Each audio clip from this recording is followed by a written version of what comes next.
पल पल काम सतावे। कृष्ण नाम से जीवन लावे, पल पल काम सतावे। भगवद चर्चा नहीं सुहावे, जग प्रपंच मन भावे। भगवत चर्चा नहीं सुहावे, जग प्रपंच मन भावे। ऐसी उलट पड़ी तदबीर कहो ना कैसे तारोगे। ऐसी उलट पड़ी तकदीर कहो ना कैसे तारोगे।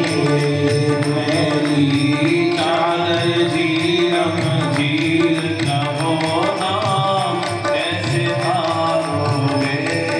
मेरी चादर झीलम झील कहो ना कैसे तारोगे।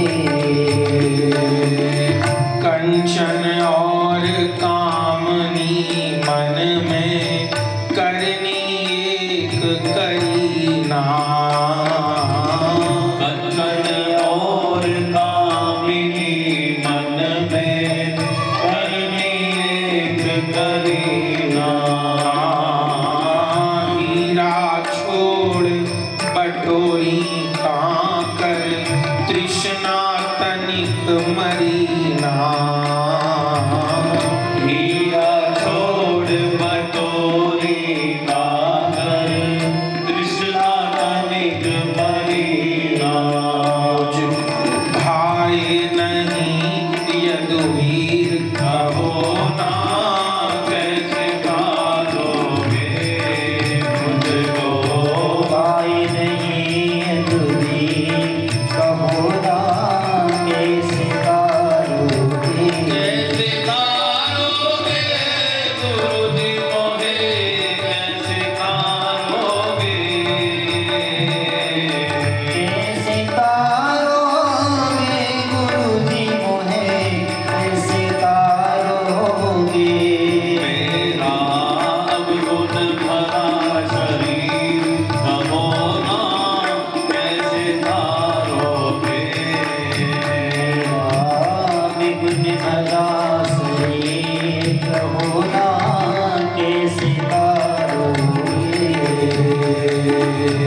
बालपना हंस खेल गवायो, भोगों बीच जवानी।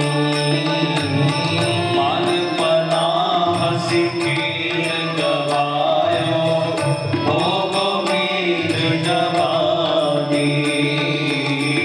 अब निर्दोष बुढ़ापा बैरी, पतझड़ काल निजानी। अब निर्दोष बुढ़ापा बैरी, पतझड़ काल न जानी। ममता मोह कड़क जंजीर, कहो ना कैसे तारोगे। ममता मोह कड़क जंजीर, कहो ना कैसे तारोगे। कैसे तारोगे गुरु जी मोहे, कैसे तारोगे। कैसे तारोगे गुरु जी मोहे, कैसे तारोगे। गुरु जी बिना अब गुण भरा शरीर, कहो ना कैसे तारोगे। मोरा गुण भरा शरीर, कहो ना कैसे तारोगे। गुरु जी चादर झीलम झील कहो ना कैसे तारोगे। मेरी चादर झीलम झील, कहो ना कैसे तारोगे। आकर के श्री हरिदास ठाकुर जी के चरणों में दंडवत प्रणाम किया था और रोक कर प्रार्थना करी। तब हरिदास ठाकुर जी ने कहा तो हो चुका है, मुझको पहले दिन ही पता चल गया था तुमको किसने भेजा है और क्यों भेजा है। मैं चाहता तो पहले दिन ही कुटिया छोड़ करके चला जाता यहाँ से, पर गुरु जी ने कहा था कोई आके कहे हमें स्वीकार करो तो उसको नाई नहीं करनी है। उस वैश्या के चित्त का सारा मैल धुल गया था। तब श्री हरिदास ठाकुर जी से उद्धार का उपाय पूछा था। तब उन्होंने कहा देखो बहन, मैं और तो कुछ नहीं जानता, मेरे गुरु महाराज ने मुझको बस ये 16 नाम का एक मंत्र ही प्रदान किया और इसके अलावा दुनिया में मैं कुछ नहीं जानता। बहन बस इस नाम को पकड़ करके रखना, बस यही कहती रहना हरे कृष्णा कृष्ण कृष्ण हरे हरे, हरे राम राम राम हरे हरे। इस नाम का उपदेश प्रदान किया है। मैं कहाँ जाकर के भजन करूं? श्री हरिदास ठाकुर जी ने कहा तुम हमारी कुटिया में भजन करो। अपनी कुटिया ही उसको प्रदान कर दी और उस कुटिया को छोड़ करके चले। जिस वैश्या के पास लोग कुकर्म के लिए जाते थे, भजन करते करते वो वैश्या इतनी पावन हो गई कि कहाँ तो उसका नाम चंचला था और हरिदास ठाकुर जी ने उसका नाम निश्चला रख दिया और वो इतनी पावन हो गई नाम की कृपा से, हरिदास ठाकुर जी की कृपा से, कि लोग उसको जाकर के दंडवत प्रणाम करते और उसको देख करके उनको लगता था मानो गंगा जी स्नान करे आए। ऐसे हरिदास ठाकुर जी ने उस पर कृपा करी थी। ये हरिदास ठाकुर जी श्री अद्वैत प्रभु जी के पास आए, जगह जगह बदल बदल करके भजन करते थे। जब पहुंचे हैं, अद्वैत प्रभु जी ने हरिदास ठाकुर जी को कहा है ए संत भगवान आप भले आए। और जब पता चला कि श्री हरिदास ठाकुर जी भी माधवेंद्रपुरी जी के शिष्य हैं और श्री अद्वैत प्रभु जी भी माधवेंद्रपुरी जी के शिष्य हैं, तब गुरु भाई गले मिलकर के बहुत रोए थे। श्री अद्वैत प्रभु जी से हरिदास ठाकुर जी ने पूछा था आप इतने व्याकुल क्यों हो रहे हो? तब अद्वैत प्रभु जी ने कहा था हरिदास जी इस समय भगवान के अवतरण का समय है। कलयुग के समस्त जीव धर्म का त्याग करके कुपंथगामी हो रहे हैं और बिना श्री कृष्ण के अवतार लिए अब इस जगत में नाम संकीर्तन की, वैष्णव धर्म की स्थापना कोई नहीं कर सकता। तो मुझे आपकी सहायता की जरूरत है। हरिदास ठाकुर जी ने कहा जो कहो हम करने को तैयार हैं। तब अद्वैत प्रभु जी ने कहा अब हम दोनों मिलकर के श्री कृष्ण को अवतार लेने के लिए प्रार्थना करें। तब आप जानते हैं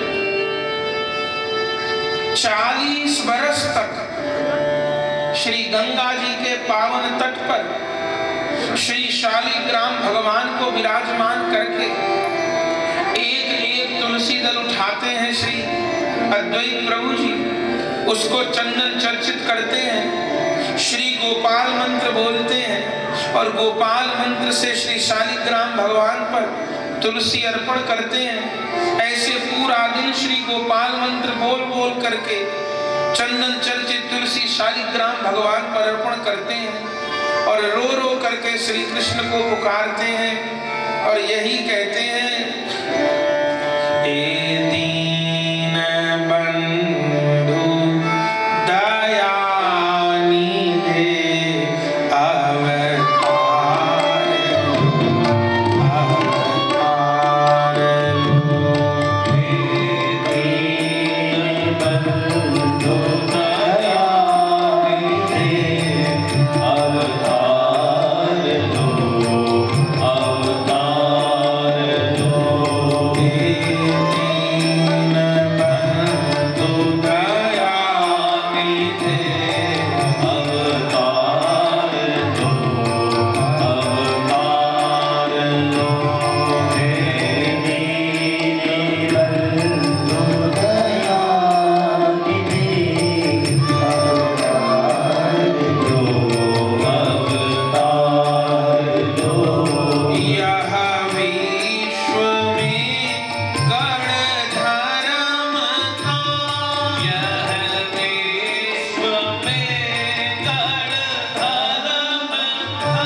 दुनियानी दे अवतार लो अवतार लो कैसे दुनियानी दे अवतार लो अवतार लो अवतार लो अवतार लो अवतार लो अवतार लो अवतार लो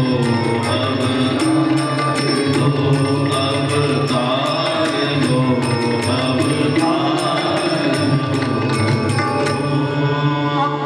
द्वैत प्रभु जी ने हरिदास ठाकुर जी के साथ में अवतार लो अवतार लो अवतार लो अवतार लो, गिरते हुए को संभाल लो अवतार लो अवतार लो। रो रो करके प्रभु को पुकारा है। शालिग्राम भगवान पर तुलसी अर्पण हो रही है। कविराज गोस्वामी जी कहते हैं गंगा जल अरु तुलसी दल सो पूजत शालिग्राम। गंगा जल अरु तुलसी दल सो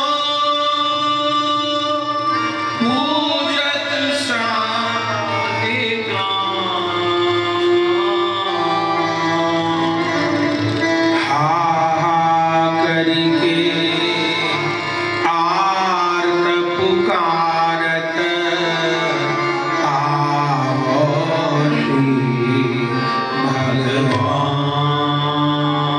तुलसी दल गंगा जल से शालिग्राम भगवान का पूजन कर रहे हैं और अवतार लो पुकार रहे हैं। करते करते बहुत समय बीता है और इधर नवद्वीप धाम में श्री जगन्नाथ मिश्र जी विराजमान। कविराज गोस्वामी जी ने महाप्रभु जी की वंश परंपरा का वर्णन किया है। महाप्रभु जी के पूर्वज करुणावती नगरी के रहने वाले हैं।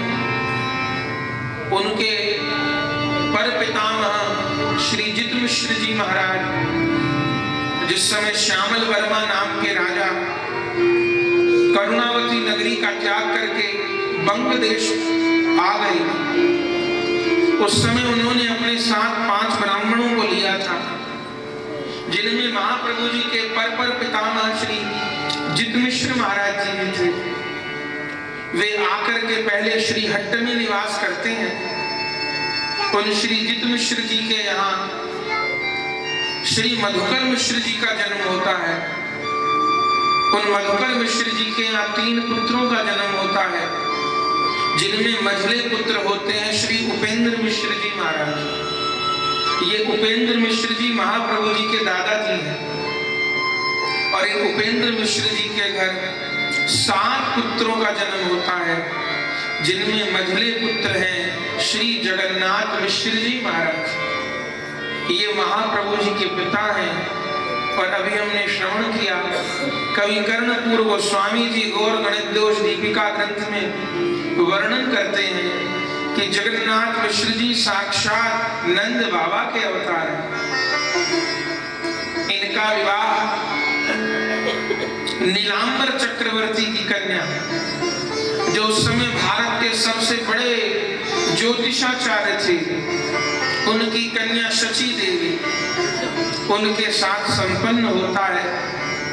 और श्री जगन्नाथ मिश्र जी कितने बड़े विद्वान होते हैं कि उनको उस समय के ब्राह्मण पुरंदर की उपाधि प्रदान करते हैं। जैसे अभी भारत में ज्ञान के लिए काशी नगरी को जाना जाता है, उस समय भारतवर्ष में ज्ञान के लिए नवद्वीप नगरी को जाना जाता था। लोग पढ़ने नवद्वीप नगरी आया करते थे गंगा जी के तट पर। तब उस समय जगन्नाथ मिश्र जी भी शची मैया को लेकर के श्रीहट्ट छोड़कर नवद्वीप धाम में निवास करते हैं। गंगा जी के पावन तट पर धीरे धीरे करके समय बीत रहा था। एक एक करके शची मैया ने 8 गर्भ धारण किए, जिन 8 गर्भ में कन्या विराजमान थी, लेकिन एक एक करके सभी गर्भपात हो गए। तब 9वीं बार शची मैया के गर्भ से साक्षात बलराम जी के अवतार महाप्रभु जी के बड़े भाई श्री विश्वरूप जी ने अवतार ग्रहण किया। और इन विश्वरूप जी के जन्म लेने के लगभग 8 वर्ष पश्चात, जिस समय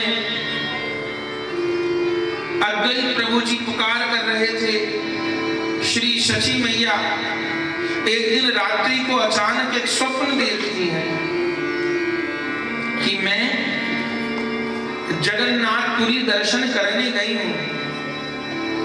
श्री जगन्नाथपुरी श्री क्षेत्र में मैंने प्रवेश किया और मंदिर का दर्शन करने के लिए सिंह द्वार से भीतर गई। बाहर अरुण स्तंभ लगा है, उसको प्रणाम किया। फिर सिंह द्वार पर पतित पावन जगन्नाथ जी के दर्शन किए। फिर भीतर प्रवेश किया। अब मंदिर की परिक्रमा करते हुए मैंने जगमोहन से मंदिर के भीतर प्रवेश किया। असंख्य असंख्य नर नारी जगन्नाथ भगवान के मंदिर में विराजमान है। मैं धीरे धीरे करके जगन्नाथ भगवान के सन्मुख जा रही हूँ। तब मैंने गरुड़ स्तंभ को प्रणाम किया और गरुड़ स्तंभ से जैसे ही आगे चली कि गर्भगृह में रतन वेदी पर बैठे हुए श्री जगन्नाथ भगवान, श्री बलभद्र सुभद्रा सुदर्शन भगवान का दर्शन किया। दर्शन करके दंडवत प्रणाम करा और फिर हाथ जोड़ करके मैं दर्शन कर रही थी। तभी क्या हुआ कि मुझको देख करके जगन्नाथ जी मुस्कुराने लगे। ये शची मैया ने स्वप्न देखे, मुझको देख करके जगन्नाथ जी मुस्कुरा रहे हैं।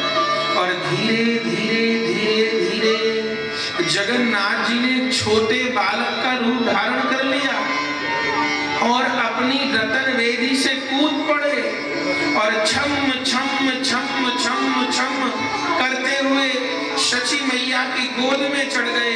शची मैया जगन्नाथ भगवान को गोद में लेकर के आंचल ढाक करके दूध पिला रही हैं, मगन होकर के दर्शन कर रही हैं। उसी समय श्री शची मैया का स्वप्न भंग हो जाता।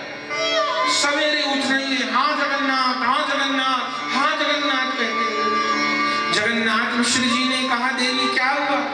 बोले महाराज, आज मैंने अलौकिक स्वप्न का दर्शन किया। क्या देखा कि मैं रात्रि में श्री जगन्नाथ भगवान का दर्शन करने गई और जब जगन्नाथ भगवान के सन्मुख पहुंची तो जगन्नाथ भगवान बालक बनके मेरी गोद में आ गए। मिश्र जी ने कहा, देवी ये तो बहुत अद्भुत स्वप्न है। लगता है इस बार तुम्हारी गोद में ठाकुर जी खेलने के लिए आ रहे। लगता है हम आज धन्य होंगे। तब धीरे धीरे करके स्वप्न बीत रहा था। तब पुनः एक दिन शची मैया ने स्वप्न देखा और वो स्वप्न देख करके इतनी आह्लादित हो गई, भयभीत हो गई कि हाँफते हुए कृष्ण कृष्ण कहते हुए उठी। जगन्नाथ मिश्र जी ने फिर पूछा कि देवी क्या हुआ? तब शची मैया ने कहा, महाराज मैंने एक अद्भुत स्वप्न देखा। क्या देखा?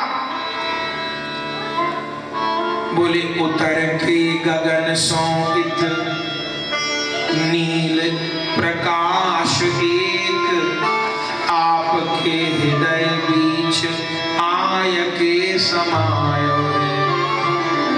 महातेज पुंज एक गगन सौ उतर के आपके हृदय बीच आय के समायो। और फिर आपके हृदय ते मेरे हृदय माझ आयो और अपने ही अनिकसत में नाही लखिखायो। महाराज मैंने स्वप्न देखा, आकाश से एक महातेज पुंज उतर के आपके हृदय के बीच समा गया और आपके हृदय से फिर मेरे हृदय के बीच आ गया। और उसी समय क्या हुआ? बोले, छाया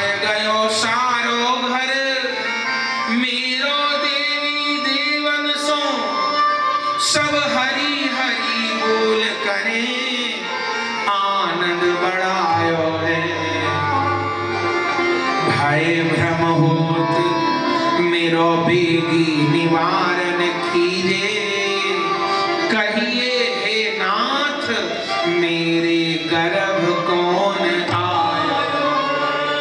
बताइए मेरे गर्भ कौन आया है। ये स्वप्न देखा और अगले दिन ही मैया के शरीर में गर्भ धारण करने के चिन्ह प्रकट हो गए। मैया ने अपने को सगर्भ अनुभव किया है माना।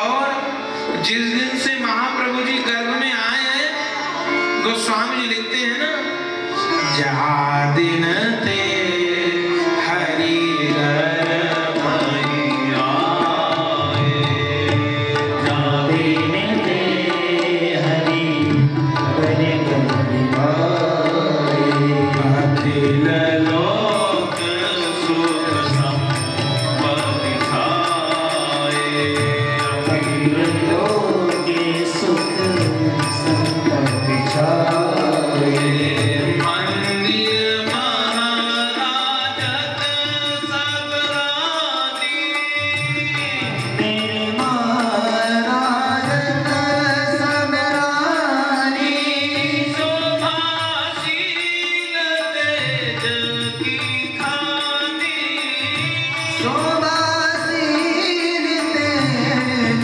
गुणकारी, जारिन ते हरि गर्भ में आए, जालिन ते हरि गर्भ में आए, सकल लोक सुख संपत्ति छाए। सभी लोक सुख संपत्ति छाए। आनंद मैया ने अपने आप को सगर्भ अनुभव किया और कितने कितने अद्भुत अनुभव हो रहे हैं मैया को। धीरे धीरे करके गर्भ बढ़ रहा है। श्री जगन्नाथ मिश्र जी पूछते हैं, देवी तुमको क्या इच्छा होती है, तुमको क्या भोजन का प्रबंध किया जाए, तुम्हारे लिए क्या व्यवस्था की जाए, तुमको क्या अनुभव होता है। क्योंकि जिस दिन से शशि मैया ने गर्भ धारण किया है, मैया सौंदर्य की खान हो गई है, शोभा की खान हो गई है, आनंद की खान हो गई है। जगन्नाथ मिश्र जी को कहती है, महाराज मुझे बहुत दिव्य अनुभव होते हैं। क्या अनुभव होते हैं? बोले जब मैं सवेरे शालिग्राम भगवान की सेवा करने जाती हूँ, तब पूरे आंगन में मुझे छोटे छोटे चरण छपे हुए दिखाई देते हैं। इसका क्या अर्थ है? जगन्नाथ मिश्र जी कहते हैं, लगता है बाल गोपाल हमारे घर में डोला करते हैं। मुझे छम छम पायल की आवाज आती है। जब सवेरे सूर्य भगवान को जल देने के लिए जाती हूँ, तो लगता है सूर्य भगवान मुझको प्रणाम कर रहे हैं। मेरे आंगन में पुष्प पड़े हुए दिखाई देते हैं। जब सवेरे उठती हूँ तो गैया का दूध पीते हुए बछड़े का दर्शन होता है। जल के भरे हुए कलश ले जाते हुए स्त्रियों का दर्शन होता है। मेरा हृदय आनंद से भर जाता है। जगन्नाथ मिश्र जी कहते हैं, देवी बहुत सुंदर बात है, तुम्हारी क्या इच्छा होती है उसकी मैं पूर्ति करूं, बताओ। क्या खाने की इच्छा होती है, कहाँ जाने की इच्छा होती है, क्या करने की इच्छा होती है। शची मैया कहती है, न मुझे कुछ पाने की इच्छा होती है, न कहीं जाने की इच्छा होती है। एक ही इच्छा होती है, यदि उसका प्रबंध कर दे। बोले क्या? बोले मेरा मन होता है मेरे आंगन में निरंतर अखंड हरिनाम संकीर्तन होता है।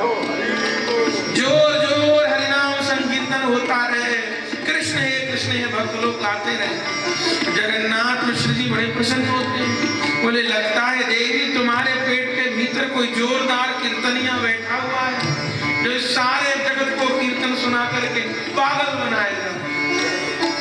तब जगन्नाथ मिश्र जी शची मैया के आंगन में कीर्तन की व्यवस्था करते हैं और शची मैया अपनी पूरी गर्भावस्था में कीर्तन सुनती हैं और कीर्तन गाती हैं। धीरे धीरे करके समय बीत रहा है और इधर अद्वैत प्रभु जी की पुकार हिलोर ले रही है। हरिदास ठाकुर जी के साथ गंगा जल और तुलसी दल सो पूजक शालिग्राम हा हा करके आर्त पुकारत आओ श्री भगवान, अवतार लो अवतार लो अवतार। आज बहुत सारे तुलसी दल और पुष्प एकत्र हो गए हैं। हरिदास ठाकुर जी से अद्वैत प्रभु जी कहते हैं कि महाराज आज मेरे अनुष्ठान के पूरे होने का दिन है। आज इन तुलसी दल को और पुष्पों को गंगा जी में प्रवाहित करूंगा, और यदि भगवान के अवतार का कोई संकेत नहीं मिला तो सत्य कहता हूं गंगा जी में कूद करके प्राण त्याग कर। यदि भगवान मुझको कोई संकेत प्रदान नहीं करते, चलिए। और उस समय महाराज श्री हरिदास ठाकुर जी के साथ में पुष्प लेकर के और तुलसी दल लेकर के ज्यों गंगा जी के तट पहुंचते हैं, और ज्यों गंगा जी में श्री राधा कृष्ण अर्पण मस्तु कह करके गंगा जी में वे तुलसी दल और वे पुष्प डालते हैं, तो एक अचंबा देखते हैं कि गंगा जी का प्रवाह हो रहा है नवद्वीप से शांतिपुर की ओर। तो गंगा जी के प्रवाह में तुलसी दल बहने चाहिए, लेकिन तुलसी दल अद्वैत प्रभु जी डालते हैं वे गंगा जी की उल्टी धारा में बहने लग जाते हैं। डालते हैं शांतिपुर में और बहने लग जाते हैं वे नवद्वीप की ओर। थोड़े डाले, फिर थोड़े और डाले, फिर थोड़े और डाले, फिर सारे डाले। अद्वैत प्रभु जी हरिदास ठाकुर जी के देखिए हरिदास जी, ये क्या हो रहा है? क्या हो रहा है? बोले गंगा जी के प्रवाह की दिशा में फूल तुलसी बहनी चाहिए, ये उलट दिशा में कैसे बह रहे हैं? मैं जाऊंगा इनके साथ भागते हुए, ये मेरे पुष्प, मेरी तुलसी कहां जाती है? मेरी पुष्प तुलसी किसी अन्यत्र जगह नहीं जा सकती। तब अद्वैत प्रभु जी गंगा जी की धारा में उल्टे दौड़ने लग गए, भागने लग गए। पीछे पीछे हरिदास ठाकुर जी दौड़े, एक कोस तक चलते चलते आ गए। हरिदास ठाकुर जी ने कहा आप एक कोस तक भागे आ रहे हो। अद्वैत प्रभु जी ने कहा मुझे भले सारे जीवन भागना पड़ जाए, गंगोत्री तक भागना पड़ जाए,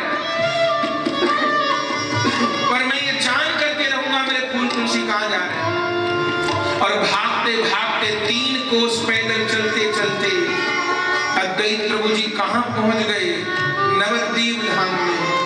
और नवद्वीप धाम में भी जहां गंगा जी पे स्त्रियों के स्नान का घाट था, जो जनाना घाट था, और जहां पर स्नान करने को शची मैया आई हुई थी, अकस्मात वो सारे तुलसी दल, वे सारे पुष्प आकर के शची मैया के गर्भ के चारों ओर एकत्र हो। शची मैया बार बार उन तुलसी दलों को, पुष्पों को दूर हटाने लगी।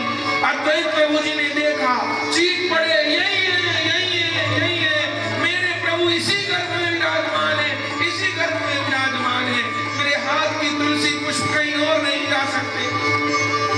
शची मैया तो कुछ समझ नहीं पा रही थी, जल्दी स्नान करके बाहर आई, और जैसे ही स्नान करके बाहर आई, अद्वैत प्रभु जी ने साष्टांग दंडवत शची मैया के चरणों में।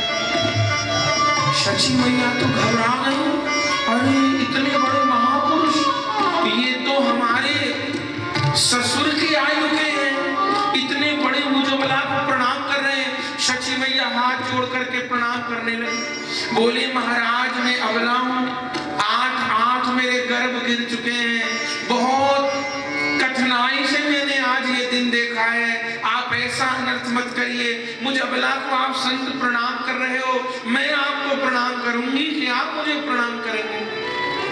अद्वैत प्रभु जी तो मानो कुछ सुन नहीं रहे, आंखें ऊपर को चढ़ी हुई है, झरझर अश्रुपात हो रहा है, कृष्ण है कह के विलाप कर रहे हैं, शची मैया की परिक्रमा कर रहे हैं। फिर शची मैया ने कहा महाराज आप मुझ अबला को क्यों प्रणाम कर रहे हैं? तब हरिदास ठाकुर जी ने कहा शची देवी ये आपको प्रणाम नहीं कर रहे हैं, आपके गर्भ में जो बैठा हुआ है ये उसको प्रणाम कर रहे हैं, इनको प्रणाम कर लेने दो, इनको रो लेने दो, इनको जो स्तुति करनी है कर लेने दो।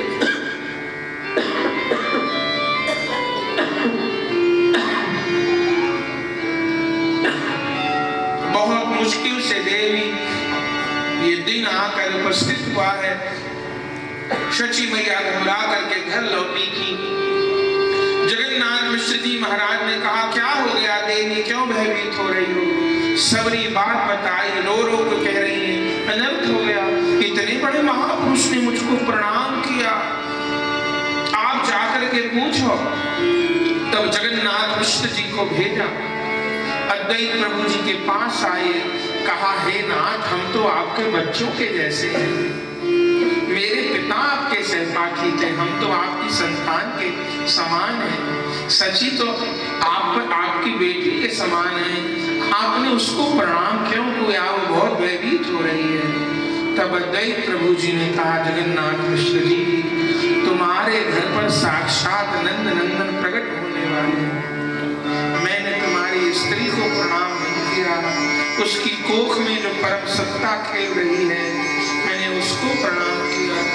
जगन्नाथ मिश्र जी कहते हैं, महाराज आप तो महापुरुष लोग हो, आपको तो हर जीव में नंद नंदन दिखाई देते हैं, आपको सची में भी नंद नंदन दिखाई देंगे, मुझे धम में भी नंद नंदन दिखाई देंगे, आपके तो नेत्रों में राधा रमन बसे हुए हैं, आपको तो सर्वत्र राधा रमन दिखाई देंगे, पर आप हम दीनों पर कृपा करें, शची मैया के पास लेकर के आए, आप शची को सांत्वना दीजिए।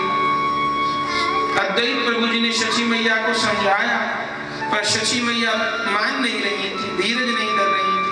तब जगन्नाथ मिश्र जी ने कहा, हे अद्वैत प्रभु जी, अब यदि आप हम पे दयालु हैं तो आप हम दोनों को दीक्षा प्रदान कीजिए।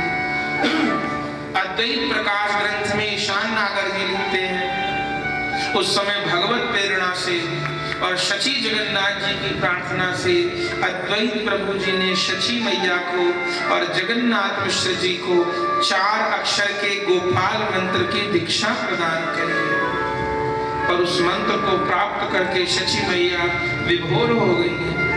तब धीरे धीरे करके समय बीत रहा है, 1 महीना बीता, 2 महीना बीते, 3 महीना बीते, 4, 5, 6, 7, 8, 9, 10, 11, 12, 13वां महीना प्रारंभ हो गया।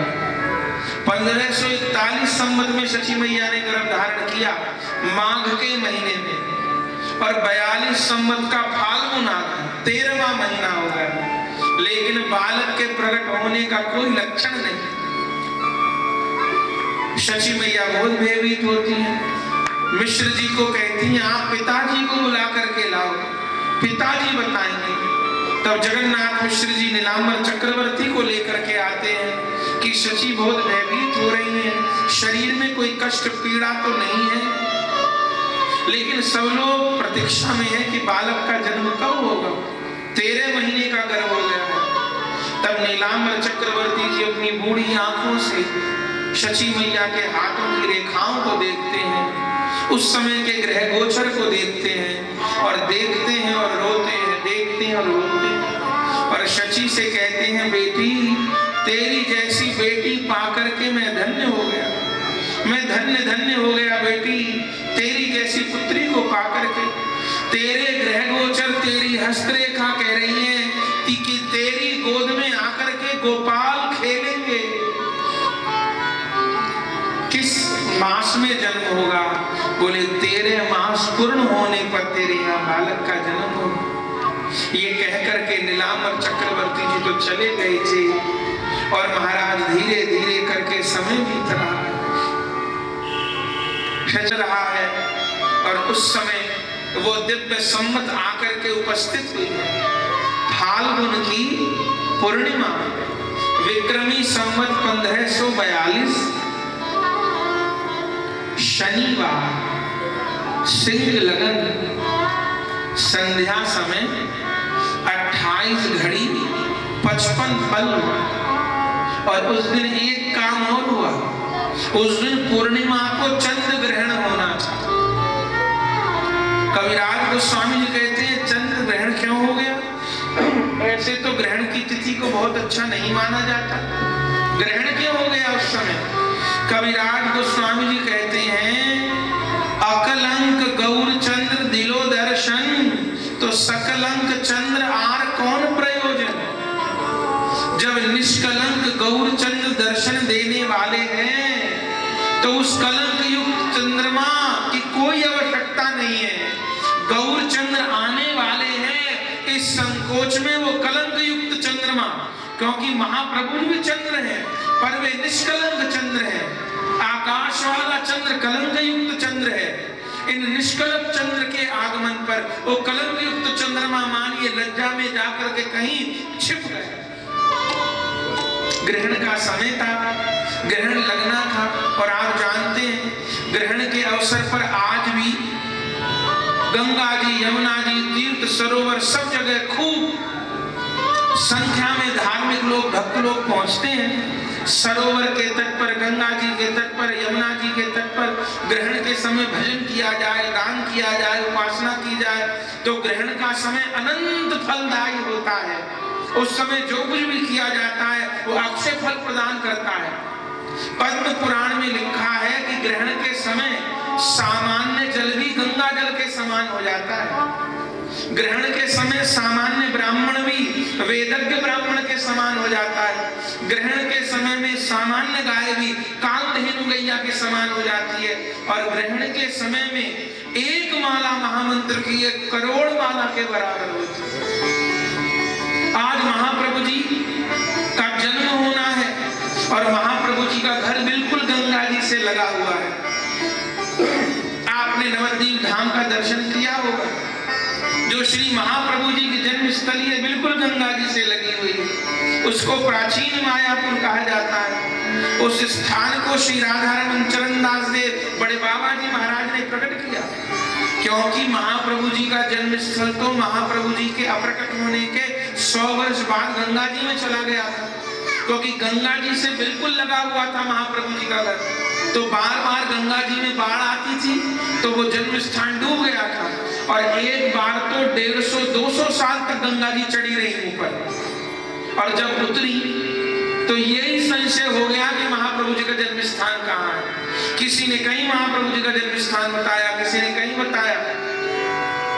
उस समय बड़े बाबा जी महाराज श्रीमन राधारमण चरण दास देव नवद्वीप धाम में विराजमान थे। इस पर विवाद होने लगा महाप्रभु जी का जन्म स्थान कहाँ है। तब महाप्रभु जी ने बड़े बाबा जी महाराज को स्वप्न दिया, और स्वप्न दे करके बताया कि गंगा जी के इस कोण में हमारा जन्म स्थान है। श्री बड़े बाबा जी महाराज ने सेवकों के साथ जाकर के उस स्थान की खुदाई कराई तो महाप्रभु जी के जन्म स्थान के संपूर्ण साक्ष्य प्राप्त हुए। आज भी बिल्कुल गंगा जी के तट से लगा हुआ श्रीमन महाप्रभु जी का जन्म स्थान दर्शन हुआ।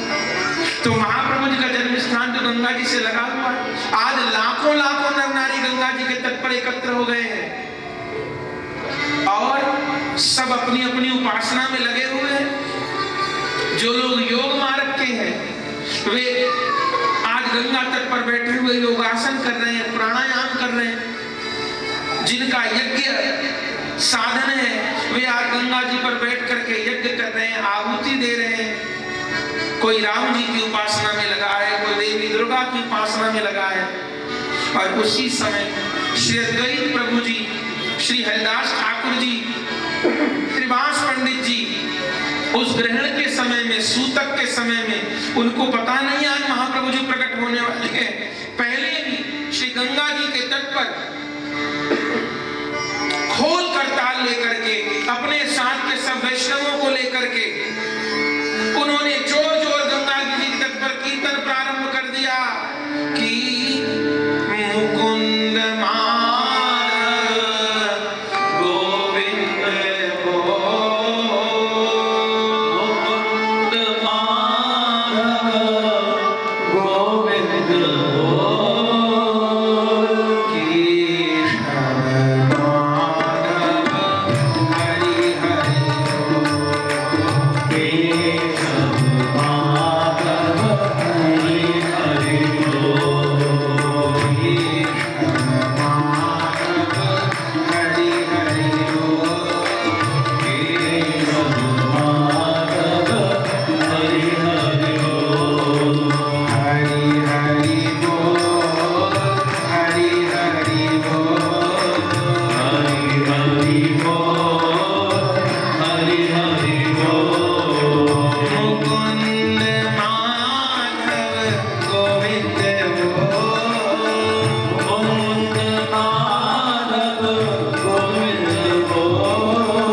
कपट की खोले